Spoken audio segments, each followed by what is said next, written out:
Hi viewers, എല്ലാവർക്കും 60s കിച്ചണിലേക്ക് സ്വാഗതം. ഇന്ന് ഉണ്ടാക്കാൻ പോകുന്നത് ഒരു വെജിറ്റേറിയൻ സ്നാക്കാണ്. അരമണിക്കൂറിനുള്ളിൽ ഈസിയായി പ്രിപ്പയർ ചെയ്യാൻ പറ്റും നമുക്ക്. ഇന്ന് ഉണ്ടാക്കാൻ പോകുന്നതിൻ്റെ പേര് വെജ് പനീർ കട്ട്ലറ്റ്. ഇത്രയും ഇൻഗ്രീഡിയൻസ് കൊണ്ട് നമുക്ക് വെജ് പനീർ കട്ട്ലറ്റ് ഉണ്ടാക്കാം.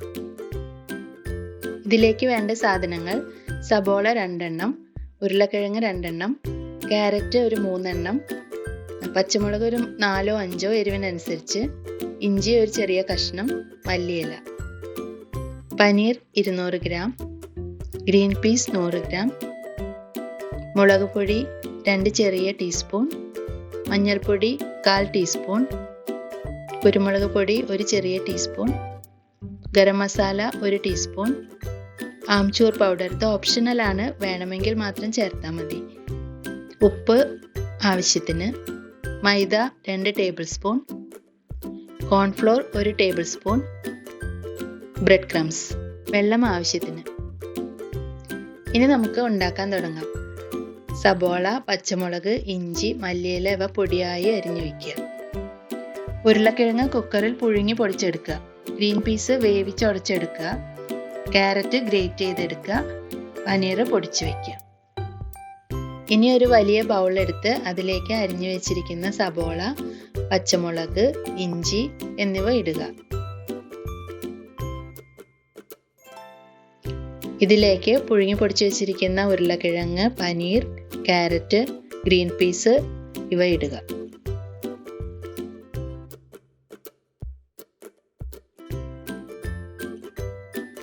ഇതിലേക്ക് മല്ലിയില ചേർക്കുക. ഇതിന് ശേഷം നമുക്ക് പൊടികൾ ഓരോന്നായിട്ട് ചേർക്കാം. മുളക് പൊടി 2 ടീസ്പൂൺ, നമുക്ക് എരിവിനനുസരിച്ച് കൂട്ടുകയോ കുറയ്ക്കുകയോ ഒക്കെ ചെയ്യാം കേട്ടോ. മഞ്ഞൾപ്പൊടി ഒരു 1/4 ടീസ്പൂൺ, ഗരം മസാല 1 ടീസ്പൂൺ, കുരുമുളക് പൊടി 1 ടീസ്പൂൺ, ആംചൂർ പൗഡർ 1/2 ടീസ്പൂൺ, ഉപ്പ് ആവശ്യത്തിന്. ഇനി എല്ലാം കൂടെ നന്നായി മിക്സ് ചെയ്യുക. എല്ലാം നന്നായി യോജിച്ച് വരണം. മിക്സ് ചെയ്യുമ്പോൾ വെള്ളം കൂടുതലായിട്ട് തോന്നുകയാണെങ്കിൽ നമുക്ക് കുറച്ച് ബ്രെഡ് ക്രംസ് ചേർക്കാം കേട്ടോ. ഇത് കറക്റ്റ് ആണ്, ഇതിൽ ചേർക്കേണ്ട ആവശ്യം വരുന്നില്ല.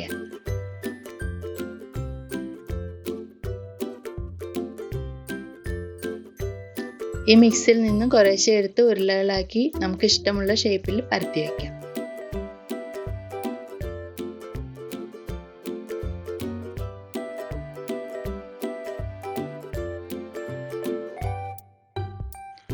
ആവശ്യത്തിന് പരത്തി വെച്ചതിന് ശേഷം നമുക്കിതിന് കോട്ടിങ്ങിനുള്ള മിക്സ് തയ്യാറാക്കാം. അതിനുവേണ്ടി ഒരു ചെറിയ ബൗൾ എടുത്ത് അതിലേക്ക് 2 ടേബിൾ സ്പൂൺ മൈദ, 1 ടേബിൾ സ്പൂൺ കോൺഫ്ലോർ, ഒരു നുള്ള് ഉപ്പ്, ഒരു നുള്ള് കുരുമുളക് പൊടി നന്നായി യോജിപ്പിക്കുക. അതിനുശേഷം കുറേശ്ശെ വെള്ളം ഒഴിച്ച് ദോശമാവിനേക്കാൾ അയവിൽ മിക്സ് ചെയ്തെടുക്കുക.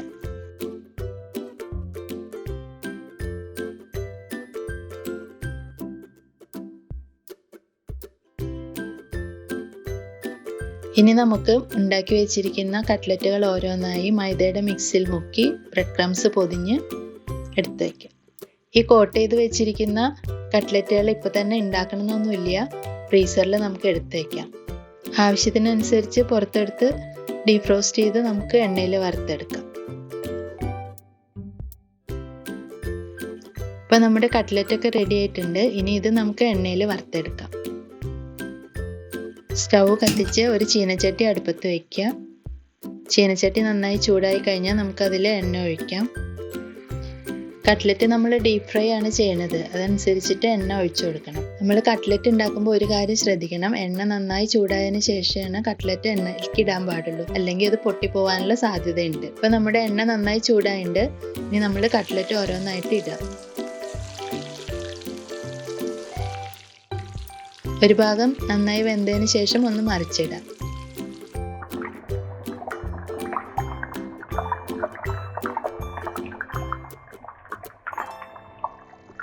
ഇനി ഗോൾഡൻ കളർ ആവുമ്പോൾ നമുക്ക് കോരിയെടുത്ത് മാറ്റി വയ്ക്കാം.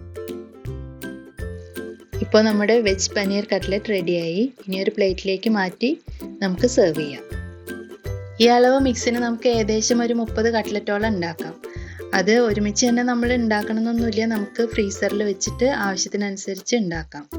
പിന്നെ പുറത്തുനിന്ന് വാങ്ങുന്നതിനേക്കാളും നല്ല ഹെൽത്തിയാണ്, ടേസ്റ്റിയാണ് നമ്മൾ ഉണ്ടാക്കുന്ന കട്ട്ലറ്റ്. അപ്പം നിങ്ങൾ എന്തായാലും ഒന്ന് ട്രൈ ചെയ്ത് നോക്കണം.